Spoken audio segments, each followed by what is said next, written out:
Welcome everyone to another edition of Drunk Agile. With us as always, the one, the only, the myth, the legend. Hi Nisha. Is that she's kind of got her ears turned back toward me? I don't Yeah. I was gonna say the unperturbed. know. With unfortunately with Nisha, you get that other one, and that other Yeah, one is Prateek saying. my name is Danny Vacanti. Thank you everyone for joining us. Prateek, are you drinking? Are we doing another one of these dry agiles? Yeah, we're doing this one dry. Yeah. We're in different time zones right now. It's a little too early for me to kind of get into the cups. Yeah. Yeah.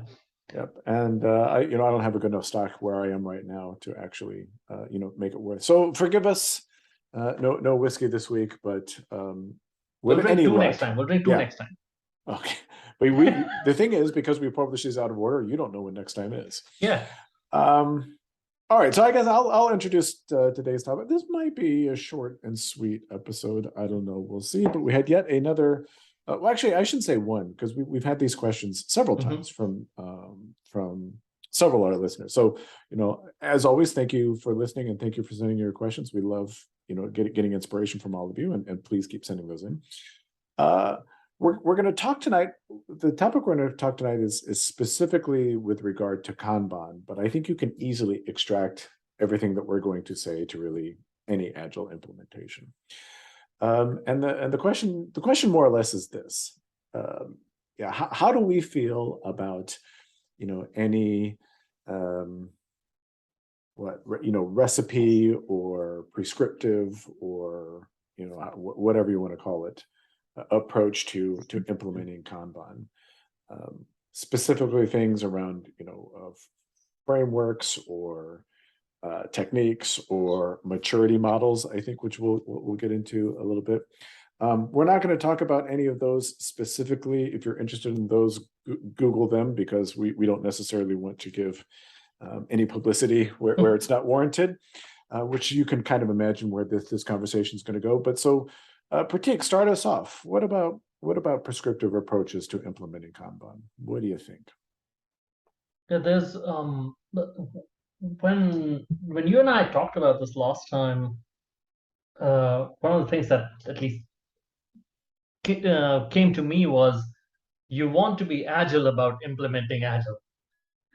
And literally, the antithesis of agile is knowing what you're going to do all upfront and then just going and doing it. You're not really changing your mind about anything when you're doing that. And I think that applies to implementing agile as well. Um, let's start with our first initial smallest useful thing and then implement based on what we learn, as opposed to here is the exact framework, here is the path you're going to follow, and go follow it. There is a lot of guidance out there, and if you go back and I think a couple of our myths episodes, cover this. So we invite you to go revisit those episodes. I think we've covered this several times. But again, especially regarding Kanban, you will hear things like you have to do stuff like start with where you are now, or only agree to pursue incremental change, or implement classes of service. They say that there's this whole laundry list, recipe, like I said before, of things you have to do. Hopefully, we've done a good job, over the past couple of years, of dispelling those myths. There is no one right way to implement Kanban specifically, or Agile in general. Something we talked about before, if I can rant just a little bit more, and then I'll turn it back over to you, is I think the objection the objection we might immediately hear is, but Dan, you've published a guide. Pro Kanban has published this whole guide around Kanban. Yes, that guide to me is more definitional. It's more about semantics. It's like when we say Kanban, what do we mean? So if we're talking to somebody and we're saying, oh yeah, we're doing Kanban, we can have a conversation about what are those minimum sets of requirements. If you read that guide, though, you will see it is not prescriptive at all. It'll say things like, it's better to visualize your work than to not visualize your work, but it doesn't tell you how to visualize your work. And to say it's better to control work in progress than to not control work in progress, but it won't tell you how to control work in progress. So I don't know. Help me out here. Say some more about some of those things, or Yeah, something else. I mean, along the same ways, though, it could be that you start implementing something like Kanban, and then discover that doing certain things that Kanban, even the less prescriptive way that we describe it, says to do, doesn't work for you. And you just discovered that, and it's fine. You're not implementing Kanban anymore. You're doing something else, but it's completely fair to do that. Now that's what when we're talking about the least prescriptive way, that the way we talk about it. As soon as you add more and more prescriptions to it, you're more and more likely, if you're thinking about this in the more scientific method way, to drop some of those extra principles or practices that these frameworks are asking you incorporate. Yep. Which I think is kind of a nice, albeit potentially awkward, segue into the whole maturity models conversation. I hate to give you credit, but I got to give credit where credit is due. You had an interesting analogy when we talked about this a little bit earlier today. You had an interesting analogy about maturity models. It's funny the way we're talking about it today. I think this is the most conversation we have had about a topic before actually talking about the topic. Yeah. Yeah, it's one of those things. Oh, yeah, maybe we better go back and do a Drunk Agile about this. Yeah. Yeah. So, yeah, we were talking this morning, and for me, Agile by itself is applying what hopefully you all are familiar with, which are machine learning concepts, to process and product development. You kind of say the way machine learning works is you have an initial guess of this is how we'll be able to figure out A or B. And over time, as you run through multiple iterations of figuring it out, and you keep adjusting that algorithm till you get to a point that, okay, now we're able to classify things really well, or now we're able to detect things really well. The same thing applies to Agile, where we have an initial guess, this is how we will do things. And then as we do things more often, we learn from each iteration, each delivery, each whatever you want to call it, to go, does our product direction need to change? Or even in this context, does our process direction need to change? Do we need to change something about the way we do things?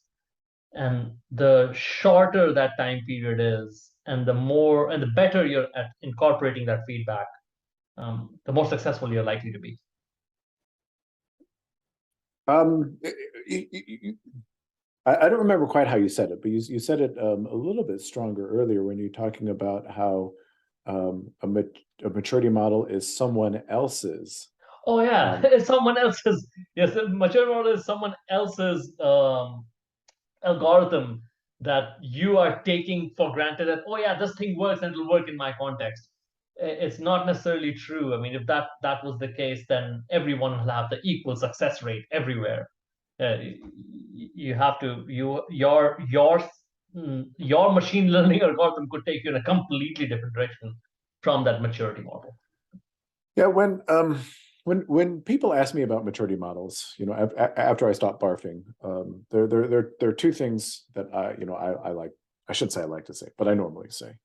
The first thing is the people that I read most to learn about Lean and Agile and Kanban. So people like Don Reinertsen, people like Walter Schubert, people like Donald Wheeler, and especially Deming. I think W. Edwards Deming. Never ever, as far as I can tell, and I've read a lot of their work. I wouldn't say I've read everything that they've ever published, but I've read a lot of it, and I don't think I've ever heard the term maturity model ever from any of those people. And in fact, I'd be willing to bet, somebody out there maybe reasonably disagree with me here, but I'd be willing to bet Deming would be very, very, very, very much against the notion of maturity models, because I think he would take more the, hey, let's constantly learn approach rather than let's follow some map for quote unquote maturity. Which kind of leads me to the second point that I make about maturity models is there's some assumption of linearity. There's some assumption of like cumulative knowledge that's built. And as far as I'm concerned, this gets, I think, kind of what you were saying. Learning doesn't happen that way. Yeah. Especially as you're applying learning to your context. There are certain practices, there are certain principles that you might follow that might be a a level 5, but if somebody else came in and did some independent assessment, they would say you're only level 1 or whatever. I don't know that learning and practice and everything actually follows that nice, neat model. Yeah, if I were to propose a maturity model, my only maturity model will be how fast do you learn? How much do you reduce the cycle time of going from an idea to getting that feedback? Uh, you're maturing if that cycle is getting smaller and you're becoming more effective at implementing what you learn. Yeah. Yeah. There are some principles that are potentially context independent, and I think that's what Reinhardt, Deming, and Stewart, and those people I think that would mention, and you would probably have success by applying those principles rather than not applying those principles. But to say that we're applying some flow principles, or to say we're applying some queuing theory principles or some data principles, and so thus we are this level of maturity, I just think that's silly, right? I mean, it's all about, we talk about this all the time. For me, professionalism is all about showing up every day with the belief that you can get better. If you do that, maturity models be damned, as far as I'm concerned. I don't know. Do you have a last word to wrap us up? I don't know that this episode's necessarily too terribly profound. But well, let's do it. Let's give people something actionable. And someone comes to you with a maturity model, just say no. But beyond that, think about what they're trying to represent. What they're trying to represent is how good is your team or your organization or whatever at learning and satisfying your customers' needs better.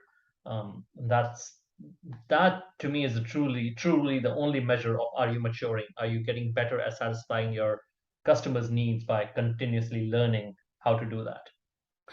It just occurred to me, this episode might have been much better if we were both drunk.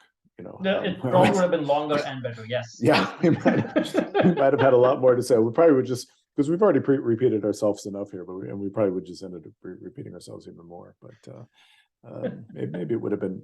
Maybe it's actually better this way, because we won't repeat ourselves as much. Yeah, I don't know. I don't know. So yes, so there you have it. Maturity models just say no. Prescriptive approaches to Kanban or Agile. I wouldn't necessarily say no. Again, if certain things work for you, I mean, if you like following a recipe and it works for you, great. If you like following a particular framework and it works for you, great. We're not going to say that you're doing it wrong. But we are going to say that that's not the only way, and that you potentially could be just as successful, if not more, by not doing those things. So once again, I gave you the last word and then I took it. So I think, what am I? How many episodes have we done? I think I'm 52, 53, whatever that is. Yeah. So depending on when we release this one. 51 out of 52 for that. Yeah. So what do all of you think? What do you think about prescriptive approaches to Kanban or Agile? What do you think about maturity models? Let us know. And as always, if you have a question, if you have a topic that you want us to cover, please drop us a line, give us a shout, leave a comment, email us, whatever you want to do. For Nisha, who you can only see 4 paws there. Now we're in the pause stage. Yeah. It's time to go when you can only see pause. So for Nisha, for Prateek, this is Daniel Vacanti saying, I promise we will be drinking in the next episode, whenever that is. Thank you for listening, and we will see you in the next video. Okay. Bye, everybody. Thanks.